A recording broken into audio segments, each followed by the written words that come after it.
Brennende Füße, kennst du dieses unangenehme, stechende Gefühl in der Fußsohle, das nach längerer Zeit Stehen oder Laufen immer schlimmer wird? Heute erfährst du in diesem Video, woher solche Art von Beschwerden kommen und ja klar, was du dagegen tun kannst. Ähnlich wie bei dem Carpaltunnel-Syndrom an der Hand wird hier der Nervus tibialis am Fuß gereizt. Diesen Nerv verläuft durch den Tarsaltunnel, eine Engstelle an der Innenseite von dem Knöchel, genau hier in diesem Bereich. Dieser Tunnel kann durch Entzündungen, Schwellungen oder Fehlstellung vom Fuß zu eng werden. Dann kommen diese brennenden Schmerzen, Kribbel- oder Taubheitsgefühl, vor allem an der Fußsohle und an den Zehen. Die Beschwerden sind beim Gehen oder beim Stehen stärker und bessern sich in der Ruhe. Und warum? Im Stehen hast du eine mechanische Belastung drauf. Das heißt, durch das Körpergewicht wird diesen Tarsaltunnel, der wird enger. Und dadurch, dass diesen Tunnel hier enger wird durch das Gewicht, kann der Nerv komprimiert werden. Das zweite sind die Bewegungen vom Fuß. Beim Gehen bewegt sich ja der Fuß nach innen und nach außen. Diese Bewegungen von innen und außen, Inversion und Eversion, sorgen ebenfalls dafür, dass der Tunnel, wo der Nerv durchgehen muss, dass der sich verengt. Je gerade dein Fuß ist, beziehungsweise je gerade das Sprunggelenk ist, desto mehr Platz hat der Nerv. Das dritte sind Schwellungen. Wenn im Bereich von dem Knöchel geschwollen ist, entweder weil du zu lange Zeit stehst oder den ganzen Tag auf die Füße bist oder weil man zum Beispiel Diabetes oder Arthritis an dem Sprunggelenk hat, dann kommt es zu einem erhöhten Volumen an dem Bereich vom Fuß und dort entsteht dann halt mehr Druck. Und Nerven mögen überhaupt keinen Druck. Auch das kann dafür sorgen, dass der Nerv in diesen Tunnel gereizt wird, was letztendlich auch die Beschwerden auslöst. Und zu guter Letzt kann auch eine Dauerreizung von der Nerv in dem Bereich stattfinden. Entweder weil der Fuß jetzt halt die Beweglichkeit in dem Bereich erhöht ist, durch Narbengewebe, aber auch durch ungeeigneten Schuhen. Das heißt, wenn irgendwas den Druck in diesem Bereich erhöht, entweder Schwellung, Fehlstellung von dem Fuß und so weiter, kann der Nerv hier gereizt werden, was letztendlich das Taubheitsgefühl und das Kribbeln an der Fußsohle auslöst. Mit gezielten Übungen kann der Druck in den Tarsaltunnel reduziert werden und die Nervenirritation gelindert. Und genau diese Übung zeige ich dir jetzt. Also, lass uns loslegen. Also, für die erste Übung geht es darum, dass du die Wademuskulatur dehnen kannst. Je beweglicher die Wade ist, desto mehr Bewegung hast du auch im Sprunggelenk. Dafür brauchst du ein Handtuch. Das Handtuch solltest du jetzt halt zusammenlegen. Es hilft auch ein Gurt oder zum Beispiel ein Bademantelgurt. Setz dich auf den Boden und sorge dafür, dass deine Wirbelsäule aufrecht ist. Am besten machst du es mit dem Rücken an der Wand und dann kannst du nicht schummeln. Versuche, dass dein Knie durchgestreckt ist und das Tuch platzierst du dann auf dem vorderen Bereich vom Fuß. Und jetzt in dieser Position versuchst du den Fuß, das vordere Teil, die Zehe, zu dir ranzuziehen. Denke daran, dass dein Oberkörper so weit wie möglich aufrecht bleibt. Und als erstes machst du einen leichten Druck nach unten, so als ob du jetzt halt Gas geben wolltest oder auf die Kupplung treten willst. Halte diesen Druck für ungefähr 5 Sekunden und als nächstes lässt du das los und ziehst dann den Fuß so weit wie du kannst nach oben zu dir. Denke dran, dass dein Knie die ganze Zeit durchgestreckt sein sollte. Wenn du oben angekommen bist, hältst du diese Spannung oder diesen Zug für ungefähr 10 Sekunden. Du solltest eine ordentliche Dehnung in der Wade spüren und lässt es dann wieder los. Dann wieder nach unten drücken für ungefähr 5 Sekunden.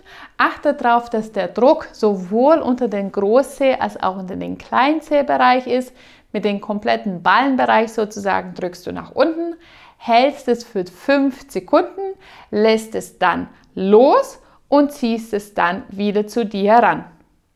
Knie durchgestreckt, in der Dehnung reinkommen, 10 Sekunden lang dehnen und das Ganze 5-mal wiederholen. Und jetzt geht es um die Stärkung von der Innenmuskulatur, die deinen Fuß nach innen und oben bewegt, so eine Schaufelbewegung. Dafür solltest du ein Badehandtuch auf dem Boden platzieren. Dann platzierst du deinen Fuß auf das Handtuch drauf, setzt dich so hin, dass dein Knie ungefähr 90 Grad hast. Und in dieser Position, die Ferse bleibt erstmal unten und in dieser Position versuchst du nun, das Handtuch nach innen zu bewegen. Und genau das sollte jetzt halt dein Fuß machen. Zieht es wieder nach vorne, dass du einen besseren Blick dafür hast. Ferse bleibt auf dem Boden. Und jetzt halt mit deinem Fuß ziehst du das Handtuch nach innen, so dass die Innenseite vom Fuß hochhebt und machst so eine Schaufelbewegung. Und dann wieder loslassen. Zieh das Handtuch wieder weg, platziere wieder deinen Fuß auf das Tuch drauf und dann versuchst du es zur Mitte reinzuziehen. Wieder wegziehen und das Ganze nochmal von vorne. Langsam und konzentriert, dass du genau diesen Innenbogen stärkst. Und wieder los. Insgesamt solltest du von dieser Bewegung mindestens 12 Wiederholungen durchführen. Achte darauf, dass du diese Schaufel hast und relativ wenig das Knie bewegen solltest. Die Bewegung sollte nur von deinem Fuß kommen. Wenn das Handtuch nicht reicht für die 12, einfach alles wieder wegschieben und das Ganze wieder von vorne. Ferse drauf, Fuß nach innen bewegen, wieder einen Schritt nach vorne und wieder das Handtuch zur Mitte bringen. Und das so lang, bis du die 12 Wiederholungen durch hast. Auch die Außenmuskulatur von dem Bereich soll gestärkt werden, damit du ein Gleichgewicht hast von der Muskulatur von innen und außen. Je mehr die beide im Gleichgewicht sind, desto gerade ist auch dein Sprunggelenk. Dafür wäre es super, wenn du so ein Gummiband hast. Es muss nicht so ein geschlossen sein, es kann auch so ein offenes Band sein und dann bindest du den einfach mal zusammen und funktioniert genauso gut. Das solltest du jetzt in den vorderen Bereich von den Zehen platzieren, beziehungsweise von dem Vorfuß, direkt unterhalb von den Zehen. Bringe deine Füße so weit auseinander, bis du eine leichte Spannung von dem Band erreichen kannst. Die Knie sind in 90 Grad gebeugt und in dieser Position behältst du nun Ferse auf dem Boden und bewegst jetzt die Außenkante von dem Fuß nach oben raus. Ebenfalls hier soll eine Schaufelbewegung stattfinden, aber nicht nach innen, sondern nach außen oben. Ferse bleibt auf dem Boden und du bewegst deine Füße nach außen. Im besten Fall sollen sich deine Knie nicht bewegen. Die Bewegung passiert hauptsächlich nur an dem Sprunggelenk. Je nach Schwierigkeitsgrad von dem Gummiband solltest du hier mindestens 12, Ziel wäre sogar 15 Wiederholungen durchführen und das Ganze 3 Serien lang.